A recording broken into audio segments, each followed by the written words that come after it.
what was the biggest challenge of taking this incredible story, all the different aspects of it, from the gaming aspects, the storytelling, the character and everything, and translating it into this new generation of Tomb Raider? Yeah, I think when we set out to make this movie, we wanted to make a brand new origin story of Lara Croft for the big screen. And it was important to us that Lara felt like a real girl, a real human being, and that there was this emotional connection to her. So that when we have all the spectacle and action, that you really feel for the person that's going through all this. And we were really lucky to get Alicia on board to do that, because she has such an emotional range as an actress and such raw, honest truth to everything she does.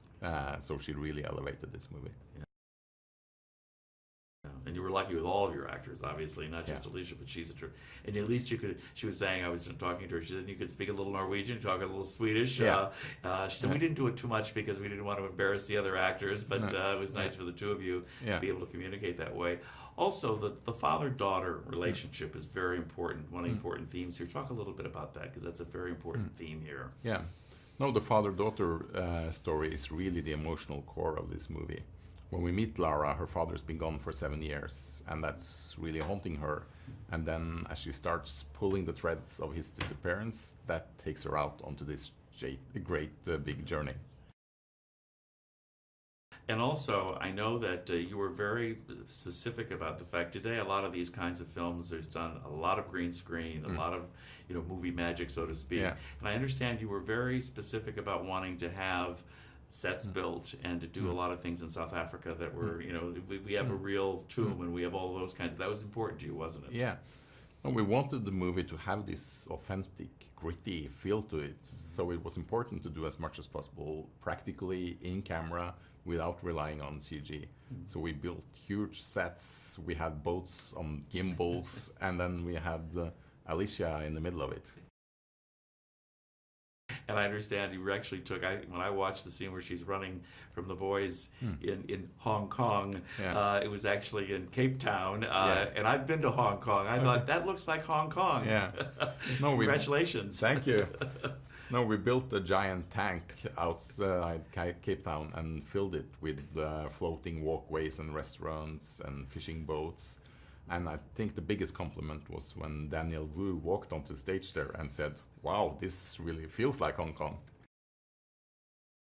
The other thing is there's a lot of mythology that's tied into the story and into Tomb Raider and so forth. And that's got to be kind of fun, because I think we all love that escapism when we go to these kinds of films, don't you? Yeah.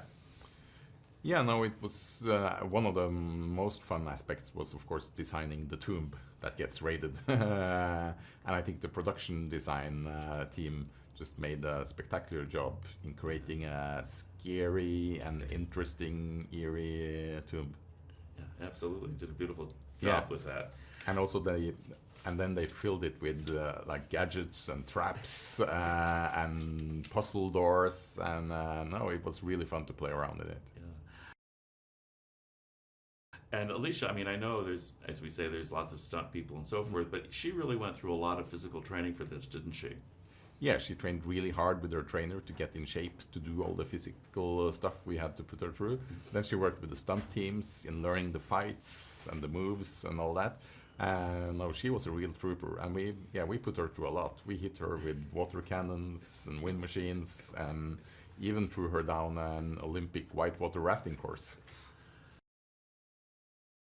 Also, this is coming out at a time, and it's nice to see that there's a lot, now we are seeing a lot of films with women, strong women in strong roles, and it's important to see that. And you must be happy that you directed a film where we have this very strong female character as the lead, and it's important for people to see at this point in time, don't you believe? Yeah, I really hope that Lara can be a role model for young girls and boys growing up, because I think she's not a superhero. She's a real girl, and when she stumbles and when she falls, she gets cuts and she gets bruised, but she always picks herself up and she keeps fighting the good fight.